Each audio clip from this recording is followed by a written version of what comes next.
you might have heard me talk about this. It's one of the ones that I have been using since like the beginning and helped me to pay off $20,000 of credit card debt in a year. I ended up saving $15,000 on top of that year. Get down. Hi friends, welcome back to the Avocado Toast Budget. If you're new here, my name is Lexa, and today I want to go over the top 5 budgeting methods that you should try out. Now, I will admit that I am a little bit impartial to a couple of these on the list.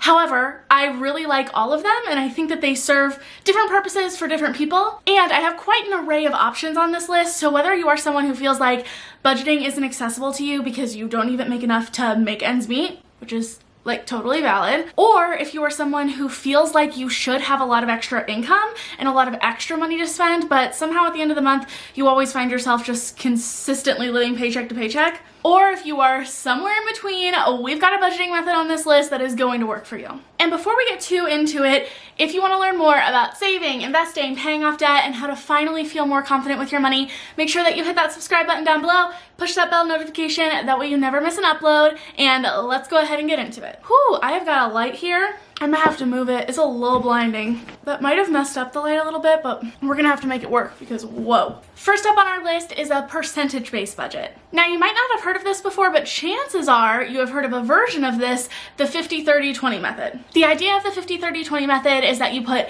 50% of your income towards your needs, 30% towards wants, and 20% towards savings. However, before you go click into a different part of this video thinking there's no way that's gonna work for you, one of my biggest criticisms of that specific type of budget is that, let's all be honest here, it really only works if 50% of your income goes towards your needs or somewhere around that. But for a lot of people, that's not the case, and their needs or their like bare minimum budget takes up way more or way less than 50% of their income, and then what are you supposed to do? That is why I really like the concept of a percentage-based budget, because it leaves some wiggle room for you to figure out what works for you. Basically, the concept here is that you are going to assign a certain percentage to the different categories of your budget. Now, how you want to categorize your spending, your budget, your extra income, that's completely up to you. The example we just talked about uses needs, wants, and savings as like the categories. However, there are other ways for you to split up your budget. Another option is dividing between fixed expenses, variable expenses,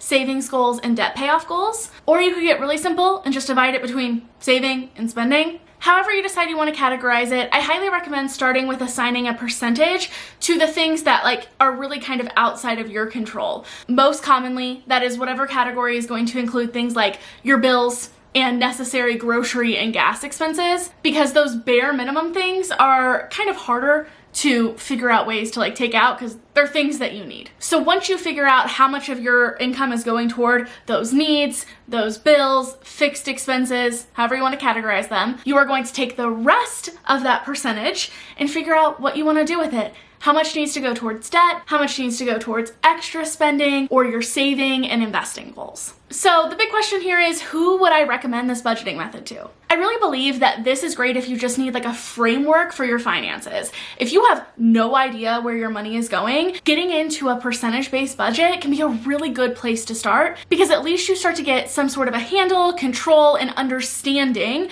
of your money and what it's doing for you. It also can be a big eye-opener if you are someone who thinks that you should have a lot of extra spending money, but you realize that a lot of your money is going toward things that you don't really value. But let's be honest here, this budgeting method really only works if you have some sort of wiggle room in your finances. If your necessary expenses equals 100% of your income, you don't have a lot of room to go from there, so this is all a moot point. However, that is going to bring us to our next budgeting method, which is the priority-based budget. This is by far one of my go-to recommendations on this list for people who have low income or who have like a high cost of living or high base expenses. Basically, if you are someone who does not have a lot of gap or any gap between your income and your necessary expenses, this is a great budgeting method for you to use. With the priority-based budget, you are going to go through and list out all of your expenses in order of, well, priority. I like to start with looking at what needs to get paid in order to keep me safe, secure, and healthy. Under normal circumstances, I consider my phone bill to be a need. It's how I conduct business. It's how I get around the town that I live in because I still don't know how to get everywhere. However, if it came down to it and I can only fund a couple of things, I would put expenses like my rent or health insurance before my phone bill, even though I consider that to still be toward the top of my list. Then identify the ones that you need in order to have long-term happiness and security. Most likely, these are still considered needs. They're basic necessities, but if you had to miss a few of these payments, your immediate health and safety wouldn't be a concern. Then you are going to identify the expenses that provide you with joy and happiness right now. These are leaning toward more of like the want section, but they're like high up on your list of wants. And finally, toward the bottom of the list is going to be all of those extra simple little luxuries in life. These are things that are really nice to have, but worst comes to worst, they're the first thing that you're gonna cut out of your budget. Once you have all of your expenses listed out in order of importance and priority to you, the next step is to just go through with the money that you have on hand right now, and then whenever you get paid, and start from the top of the list and start assigning that money to each expense. This budgeting method makes sure that everything at the top of your priority list to keep you safe and healthy and secure is getting funded first. And then if you have anything left over, you can start to go down the list and decide what is important to you.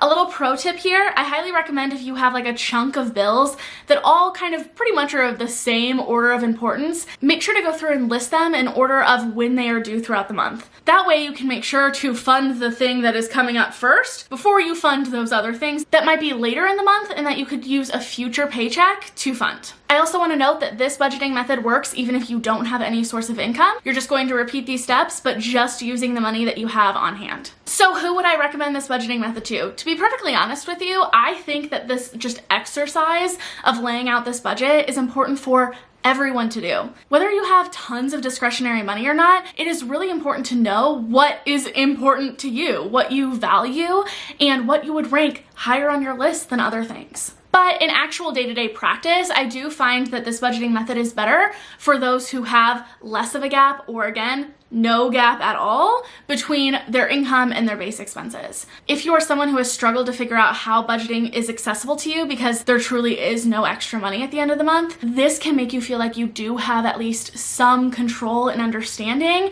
of the money that you are working with, and making sure that at least you and whoever you are financially responsible for, get your top financial priorities taken care of first. Next on our list is the automated budgeting system. I have touched on this because I think that this is an awesome budgeting system for people who are neurodivergent, especially people who have ADHD, or people who just find that it is really difficult to continue to come back and like consistently budget day to day, and you need something to fall back on where your money is working for you in the background. A very well-known version of the automated budgeting system is the 3-account budget. With the 3-account budgeting system, traditionally you have 2 checking accounts and 1 savings account. So I like to explain it kind of like at the top is your paycheck, and then you're kind of funneling money into each of these accounts, and usually you can just do this through like the side of your paycheck. Ask HR or your boss if you can assign a certain amount or percentage to different accounts. A lot of times they'll let you do that so that by the time your money hits your accounts, it's already split up for you. In checking account 1, you're going to have all of the money to cover your fixed expenses. These are things like your mortgage,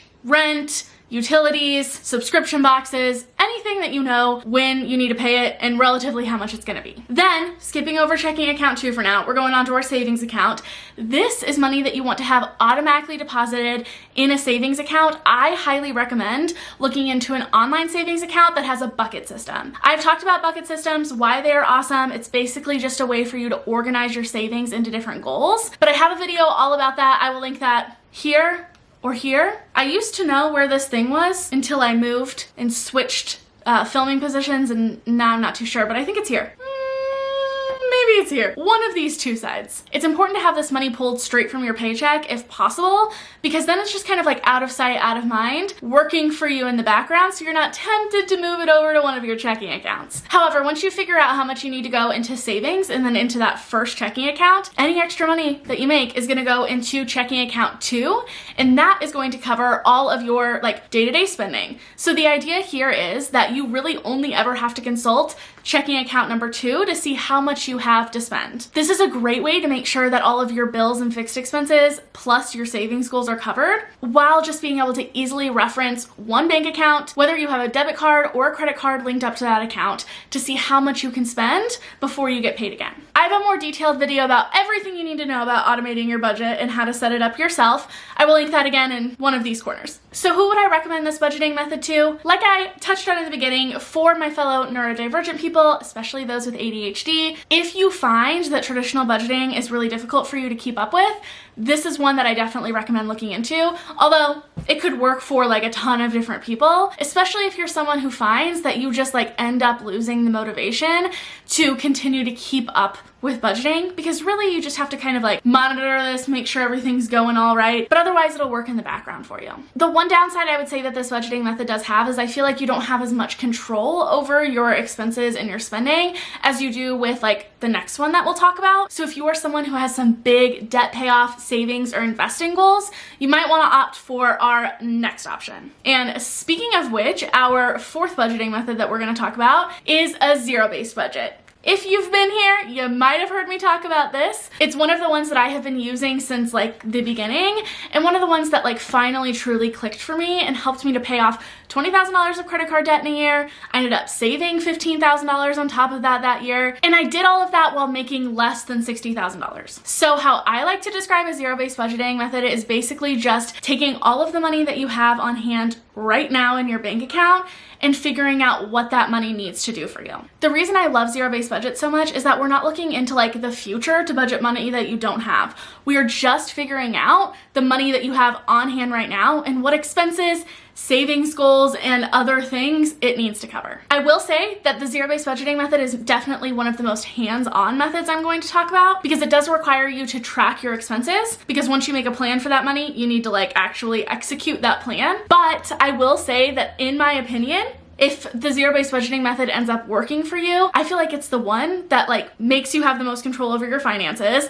and then therefore helps you to reach those bigger savings, debt payoff, and investing goals a lot faster. And in general, just helps you to make you feel like your money is really working for you. I highly recommend, if you're gonna tackle a zero-based budget, that you have some sort of an app to help you to do it, because again, you have to track all of your expenses, and trying to do that by hand, people do it. I don't know how they do it. It's a lot of work, a lot of calculating. Personally, I use YNAB. I actually just did a video where I redid my YNAB budget, and I will link that up here in one of these corners. I feel like seeing a zero-based budget in action is one of the best ways for you to really understand what it is. So who would I recommend this budgeting method for? I pretty much kind of already touched on this, but if you are someone who is really trying to pay off a lot of debt, or you just feel so out of control with money and you don't even know where to start, zero-based budgeting can be awesome. And last but not least is the pay yourself first budget. The idea of paying yourself first is that money goes into a savings and investment account before you really ever see that money. If you are someone who has like a traditional job, again, you can contact your employer or HR, and a lot of times they will allow you to set a specific amount of money into a separate account. And usually this is either like an amount or a percentage. But the idea here is that you are trying to make it where your money gets saved and invested before you ever even see it. This is where you'd want to take advantage of any 401k that you had, especially if you have a 401k match. But even if you don't have traditional employment and you're not able to put money aside before you ever even see it, there are ways that you can pay yourself first and automate this just on your own. I highly recommend putting a certain percentage into an IRA. That's an individual retirement account, basically like your 401k but outside of work, and a certain percentage into a savings account that is separate from your checking account. If you have more questions about like investing, 401ks, all of that, I will link playlist videos up here in the description box down below. But the whole idea here is that you are saving and paying yourself and your future self first before you ever budget any of the rest of your money. There's not a specific amount. Get down. There's not a specific amount or percentage that I can tell you, because all of our budgets vary so much. But even if you just start off with like 1-2% and work your way up from there, being able to save and invest that money before you ever really even see it is such a powerful tool, especially if you are someone who just finds yourself really struggling to save money. And the idea here is that once you've saved and invested, then you can go through and like budget or manage your money. Then the idea here is that once you have paid yourself first, the rest of your money is what you are truly budgeting. And to be perfectly honest, this budgeting method can be combined with other budgeting methods that we've talked about in this video. And basically we did kind of combine this idea in our automated budget example. But I really like to distinguish this budgeting method because I find that it's a really accessible and helpful way for us to save money before we're really used to budgeting and saving money. Because again, there's a lot of power in that out of sight, out of mind thing. I will link videos, playlists, resources down below that cover different aspects of these different budgeting methods in case you want to learn more about them. I also have linked down below my, get down. I'll also link down below any playlist, videos, or other resources that I have that cover these different budgeting methods in case you want to learn more. And I have my financial survival guide linked down below that covers everything from creating a budget, to investing, to saving, to paying off all of your debt, in case you are really ready to dive into feeling more financially confident. I really hope that you enjoyed this video and you learned something cool. If you did, please remember to give this video a big thumbs up. It really helps out with the YouTube algorithm, helps boost this video to the top. That way more people can find this content. And I will see you all next time. Bye.